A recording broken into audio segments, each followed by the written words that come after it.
എല്ലാവർക്കും നമസ്കാരം. ഇന്ന് നമ്മൾ ഒരു 2 സംശയങ്ങളുമായിട്ടുള്ള ഒരു ചെറിയ വീഡിയോ ആണ്. അത് ഈ കൂടെ പലരും നമ്മളോട് ചോദിച്ചൊരു ചോദ്യമാണ്. സംശയം വളരെ ചെറുതാണെങ്കിലും പക്ഷേ കട്ടിങ്ങിൽ ഏറ്റവും പ്രധാനപ്പെട്ട ഒന്നാണ്. അളവ് ബ്ലൗസിൽ നിന്നും ഷോൾഡർ എങ്ങനെയാണ് എടുക്കുന്നതെന്ന് ചോദിച്ചു. രണ്ടാമത്തെ ചോദ്യം, അളവ് ബ്ലൗസിൽ നിന്നും നെക്കിൻ്റെ വൈഡും നെക്കിൻ്റെ ലെങ്തും എങ്ങനെയാണ് എടുക്കുന്നതെന്ന് കുറേ പേര് ചോദിച്ചായിരുന്നു. അപ്പോൾ അവർക്കുള്ള ഒരു ആൻസറുമായിട്ടാണ്. വളരെ പ്രധാനപ്പെട്ട ഒരു ചോദ്യമാണ്. ചെറിയ ചോദ്യമായിട്ട് തോന്നാം, പക്ഷേ എങ്കിലും അറിയത്തില്ലാത്തവർക്ക് അതൊരു വലിയ ഘടകം കൂടിയാണ്. അപ്പം നമുക്ക് 2-3 മാർഗ്ഗങ്ങൾ നോക്കാം എങ്ങനെയാണ് എടുക്കുന്നതെന്ന്. എപ്പോഴും ഷോൾഡർ എടുക്കുമ്പം ആദ്യമായിട്ട് തന്നെ നമ്മൾ ബ്ലൗസിൻ്റെ ഹുക്ക് ഇടണം. എല്ലാ ഹുക്കും ഇടണം. ഒരു കാരണവശാലും ഹുക്ക് വലിയരുത്. നമ്മൾ നോക്കുമ്പം കറക്റ്റായിരിക്കണം. എങ്കിൽ മാത്രമേ ഉള്ളൂ നമുക്ക് അത് ഷോൾഡർ കറക്റ്റ് ചെയ്ത് കിട്ടാൻ പറ്റുള്ളൂ. 2 രീതിയിൽ തന്നെ നമുക്ക് ആദ്യം ബാക്ക് പീസ് ഇങ്ങനെ ഇട്ടിട്ട് ഇങ്ങനെ ഇടുക. കറക്റ്റായിട്ട് ഇങ്ങനെ തന്നെ ഇടുക. ഇങ്ങനെ ഇട്ടിട്ട് ഞാൻ ആ ടേപ്പ് പിടിക്കുന്ന പോലെ തന്നെ നോക്കി ഇങ്ങനെ ഇടുക. ഇങ്ങനെ ഇട്ടിട്ട് ടേപ്പ് കൈവശം ഇല്ലാത്തവരാണെങ്കിൽ നമ്മൾ എന്ത് ചെയ്യണം? ടേപ്പ് ഇങ്ങനെ ടേബിളെ വെച്ചിട്ടും നമുക്ക് നോക്കാം. ഇതുപോലെ തന്നെ ടേപ്പ് ടേബിളെ വെച്ചിട്ട് നമുക്ക് ഈ ബ്ലൗസ് കറക്റ്റ് ചെയ്ത് ഇങ്ങനെ ഇട്ടിട്ട് ഇങ്ങനെ നോക്കാം ഷോൾഡർ എത്രത്തോളം വന്നിട്ടുണ്ട് എന്ന്. അതായത് നമ്മൾ ഈ തയ്ച്ച പീസ് ഒരു ചലനവും ഇല്ലാതെ ഇങ്ങനെ തന്നെ കിടക്കണം. ആ കിടക്കുന്ന സമയത്തേ ഉള്ളൂ നമുക്ക് ഷോൾഡർ കറക്റ്റ് ചെയ്ത് എടുക്കാൻ പറ്റുള്ളൂ. ഇങ്ങനെ നോക്കാം. ഇനി അതല്ല, ടേപ്പ് കയ്യിൽ നല്ല ബാലൻസ് ഉള്ളവരാണ് എങ്കിൽ നമുക്ക് ടേപ്പ് പിടിച്ച് തന്നെ നമുക്ക് നോക്കാം. അതെങ്ങനെ നോക്കാം? അത് ഷോൾഡറിൽ നിന്നും നമ്മൾ എപ്പോഴും 1.5 ഇഞ്ച് താത്തേ ഉള്ളൂ ഷോൾഡർ നോക്കാവുള്ളൂ. 1.5 ഇഞ്ച് വരെ നമുക്ക് ഷേപ്പ് കാണത്തില്ല. അപ്പോൾ എന്താ ചെയ്യുന്നത്? ഈ ഷോൾഡറിൻ്റെ ഇവിടുന്ന് ഈ ഭാഗമില്ലേ, ഈ ഭാഗത്തു നിന്ന് 1.5 ഇഞ്ച് താക്കുക. ഈ ഭാഗത്തു നിന്ന് 1.5 ഇഞ്ച് താത്തിട്ട് ഇവിടെയായിട്ട് വേണം നമ്മൾ ഷോൾഡർ നോക്കാൻ. ഇങ്ങനെ കണ്ടോ? അപ്പോൾ ടേപ്പ് പിടിച്ച് നോക്കുമ്പോൾ നമുക്കറിയാം 11 ഇഞ്ച് ഈ ബ്ലൗസിന് തീർന്ന് കിട്ടിയിട്ടുണ്ട്. 11 ഇഞ്ച് തീർന്ന് കിട്ടിയിട്ടുണ്ട്. മനസ്സിലായോ? 11 ഇഞ്ച് ഈ നെക്കിന് ഷോൾഡറിന് തീർന്ന് കിട്ടിയിട്ടുണ്ട്. അപ്പോൾ നമ്മൾ 11 ഇഞ്ചിൻ്റെ കൂടെ ബാക്ക് നെക്ക് സെയിം ആണെങ്കിൽ ഈ സെയിമിൽ തന്നെ വെട്ടിയാൽ മതി.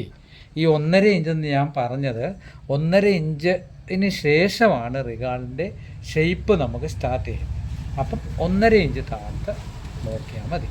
ഇനി തിരിച്ചിട്ട് ഫ്രണ്ടിൽ അഥവാ നോക്കുകയെന്ന് വെച്ചു, എപ്പോഴും നമ്മൾ ബാക്ക് പീസിലേ ഉള്ളൂ ഷോൾഡർ നോക്കാവുള്ളൂ. ഇനി ഫ്രണ്ടിൽ അഥവാ നോക്കേണ്ടി വന്നാലും എന്താ ചെയ്യുന്നത്? ഫ്രണ്ടിൽ അഥവാ നോക്കേണ്ടി വന്നാലും നമ്മൾ എന്ത് ചെയ്യണം? ഈ ബാക്ക് പീസ് ഇങ്ങനെ 11 പിടിക്കുന്നു കണ്ടോ? ഇങ്ങനെ 11 പിടിച്ചിട്ട് ഇങ്ങനെ ബാക്ക് പീസ് മറിച്ച് നോക്കണം. ഈ ജോയിൻ്റ് കറക്റ്റാണോ എന്ന് നോക്കണം. എന്നിട്ടേ ഉള്ളൂ ഫ്രണ്ടിൽ നിന്ന് എടുക്കാവുള്ളൂ. കഴിവതും നിങ്ങൾ ബാക്ക് പീസിൽ തന്നെ ഷോൾഡർ എടുക്കാനായിട്ട് ശ്രമിക്കണം. ഇങ്ങനൊരു രീതിയാണ് നമ്മൾ ഫോളോ ചെയ്ത് വരുന്നത്. അപ്പം ആ രീതിയിൽ തന്നെ നിങ്ങൾ തുടരുക. ഇനി രണ്ടാമത് നമുക്ക് നെക്കിൻ്റെ വൈഡൊന്ന് നോക്കണം. അന്നെപ്പോഴും നമ്മൾ നല്ലപോലെ ഹുക്ക് ഇട്ടു. ഈ ചുളിവുള്ള ബ്ലൗസ് ആണെങ്കിൽ എപ്പോഴും നമ്മൾ എന്ത് ചെയ്യണം? ബ്ലൗസ് ഒന്ന് തേച്ചോണം. തേച്ചിട്ട് അതിൻ്റെ അകത്ത് ഒരു കാരണവശാലും മടി കാണിക്കില്ല. നമ്മൾ നല്ലപോലെ തേച്ചിട്ട് നെക്ക് നോക്കുന്നതിന് നമുക്ക് ഹുക്ക് ഇടണമെന്നില്ല. ഇങ്ങനെ ഒന്ന് കാണിച്ചു തരാം. ഇങ്ങനെ നോക്കുന്നതിന് നമ്മൾ എന്ത് ചെയ്യണം? ഇങ്ങനെ വെച്ചിട്ട് ഇങ്ങനെ മടക്കണം. ഈ മെയിൻ ഡാട്ടില്ലേ, ഈ മെയിൻ ഡാട്ട് ചേർത്ത് ഈ സൈഡ് മടക്കുക.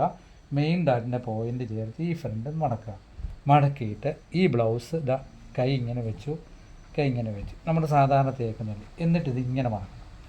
എന്നിട്ട് ഇങ്ങനെ വെച്ചാൽ കറക്റ്റായിട്ട് നമുക്ക് ബാക്ക് നെക്കും കിട്ടും. ബാക്ക് നെക്കിൻ്റെ വൈഡും കിട്ടും. സംശയമുണ്ടെങ്കിൽ നമുക്ക് ഷോൾഡറും കിട്ടും. നമ്മളിങ്ങനെ മടക്കിയിട്ടാണല്ലോ വെട്ടുന്ന സമയത്ത് നമ്മൾ ചോക്ക് കൊണ്ട് അത് മാർക്ക് ചെയ്ത് കൊടുത്താൽ കൃത്യമായിട്ട് തന്നെ നമുക്ക് ബാക്ക് പീസും കിട്ടും, നമുക്ക് ഷോൾഡറും മാർക്ക് ചെയ്യാൻ പറ്റും. ഇതിങ്ങനെ നമ്മൾ ഇങ്ങനെ ഇട്ടിട്ട് ഇതുണ്ടോ ഷോൾഡർ ബാക്കിനൊക്കെ കിട്ടും. ഈ കൈ ഒന്ന് അകത്തോട്ട് തിന്നിക്കുക, തിന്നിച്ചിട്ട് കറക്റ്റ് ചെയ്ത് ഇങ്ങനെ തന്നെ പിടിക്കുക.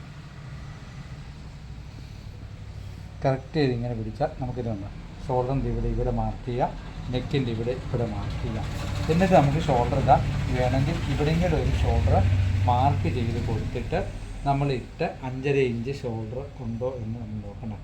കറക്റ്റ് നമുക്ക് 5.5 ഇഞ്ച് വന്നു. ഇനി നമ്മൾ തയ്യൽ തുമ്മൂടെ കൊടുത്താൽ കൃത്യമാണ്. അപ്പം നമുക്ക് നെക്കിൻ്റെ വൈഡ് കിട്ടിയിട്ടുണ്ടോ, നെക്കിൻ്റെ വൈഡും 2.5 ഇഞ്ച് നെക്കിൻ്റെ വൈഡും കിട്ടി, ബാക്ക് നെക്ക് താക്കുന്ന നെക്കിൻ്റെ കിട്ടി, ഷോൾഡറിൻ്റെ അളവും കിട്ടി. ഇനി അതല്ല നിങ്ങൾക്കൊന്നും കൂടെ ഒക്കെ ഒന്ന് വൃത്തിയായിട്ട് ബാക്ക് നെക്കിൻ്റെ വൈഡ് നോക്കണമെന്നുണ്ടെങ്കിൽ ഞാൻ നേരത്തെ പറഞ്ഞ പോലെ തന്നെ ഞാൻ നോർത്തിടുക, നോർത്തിട്ടിട്ട് നെക്ക് ഒരു കാരണവശാലും വലിയാതെ ഈ ബാക്ക് നെക്കും ഞാൻ പറഞ്ഞ പോലെ തന്നെ 1.5 ഇഞ്ച് താത്തിട്ട് ഇങ്ങനെ നോക്കാം. ഇങ്ങനെ നോക്കുന്നത് എന്താണെന്ന് പറഞ്ഞാൽ ചിലർ ബ്ലൗസ് തയ്ക്കാൻ വരുമ്പോൾ നമ്മളോട് പറയും ബാക്ക് നെക്ക് ഒരു ശക്കലം കൂടെ വൈഡായാലും കുഴപ്പമില്ല എന്ന് പറയും. അങ്ങനെ കുഴപ്പമില്ല വൈഡ് ആക്കണമെന്ന് പറയുമ്പോൾ നിലവിലുള്ള സാരി ബ്ലൗസിൻ്റെ വൈഡ് എത്രത്തോളം ഉണ്ടെന്ന് നമ്മൾ കണക്ക് കൂട്ടിയാലല്ലേ ഉള്ളൂ നമുക്ക് കസ്റ്റമർ പറഞ്ഞ പ്രകാരം ഇത് വൈഡ് ചെയ്യാൻ പറ്റുകയുള്ളൂ. അപ്പോൾ അതിനു വേണ്ടിയാണ് നമ്മൾ ഇവിടെ ഇങ്ങനെ നോക്കും. ഇവിടെ ഇങ്ങനെ നോക്കിയിട്ട് എത്രയുണ്ട്, ഇപ്പോൾ കിട്ടുന്നത് എത്ര ഇഞ്ചാണെന്ന് നോക്കിയിട്ട് നമ്മൾ അതനുസരിച്ചുള്ള ഇപ്പോൾ 2.5 ആണെങ്കിൽ നമ്മൾ 2.5 കൂടി ഇനി 4 ഇഞ്ചും കൂടി ചേർക്കണമെന്ന് അവർ പറഞ്ഞെങ്കിൽ 4 ഇഞ്ചും കൂടി ചേർത്ത് നമ്മൾ വെട്ടണം. അപ്പം ഈ രീതിയിലാണ് നമുക്ക് ഷോൾഡറും നെക്കും എടുക്കുന്നത്. അപ്പം അടുത്ത ബ്ലൗസൊക്കെ വരുമ്പോഴത്തേനും ഇങ്ങനൊരു സംശയം വരികയാണെങ്കിൽ അതുപോലെ തന്നെ ഒന്ന് നോക്കി കട്ട് ചെയ്യുക. അപ്പം എല്ലാവർക്കും എല്ലാ നന്മകളും ചേർന്നുകൊണ്ട് ഇന്നത്തെ ക്ലാസ് പൂർണ്ണമാകുന്നു. Thank you.